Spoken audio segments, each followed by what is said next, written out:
Friends, it's time for another Tip Tuesday.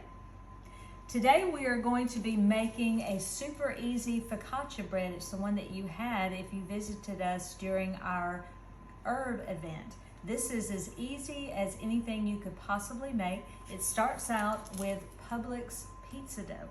So you set your oven to 450. Then you take your pizza dough. It normally doesn't look like this. It's just a little fist-sized ball of dough in the pouch, but I have laid it on the counter to rise, which is what you would do. Then I have got to put butter in the bottom of the pan.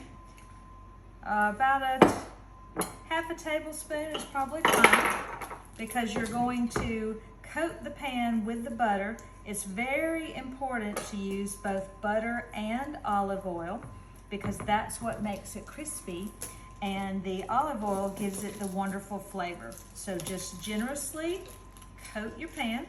I'm using an 8x11 pan. You can also do a 9x13, but my 9x13 already had something in it today.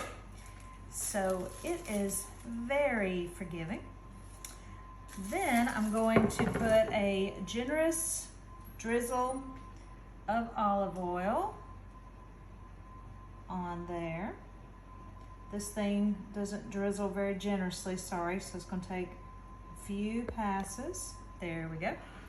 Then I'm going to just dump in my pizza dough.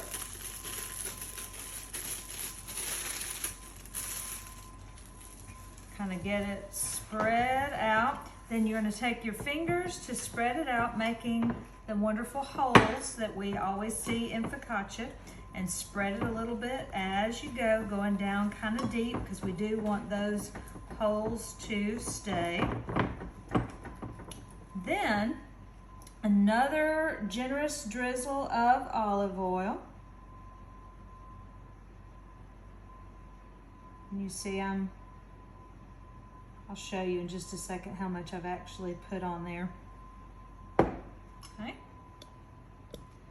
Then we're going to put on a healthy sprinkling of some type of coarse salt.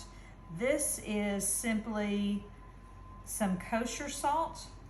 If you don't get a healthy sprinkling of salt, then it's not going to taste like anything. You know how it is if you get a big pretzel and there's no salt on it? That's the way it will end up. Then we're taking some baby bell peppers that I also got at Publix, and you just press those down on here.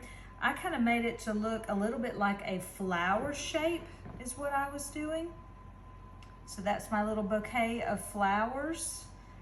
Do a few more.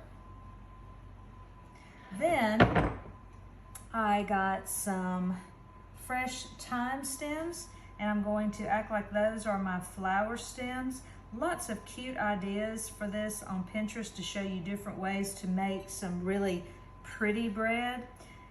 Of course, you can just put the herbs on top and not worry about styling it, but it does make it fun and much cuter if you go ahead and do something on it. So I'm getting all my little flower stems on here. Then I took some fresh basil leaves. I'm going to arrange these at the bottom, kind of as if it were grass or some larger leaves growing on my flower stem. And when you cut this later to eat it, you can add in just a few more herbs if you'd like. Super quick and easy. Now I'm going to just throw this into the oven.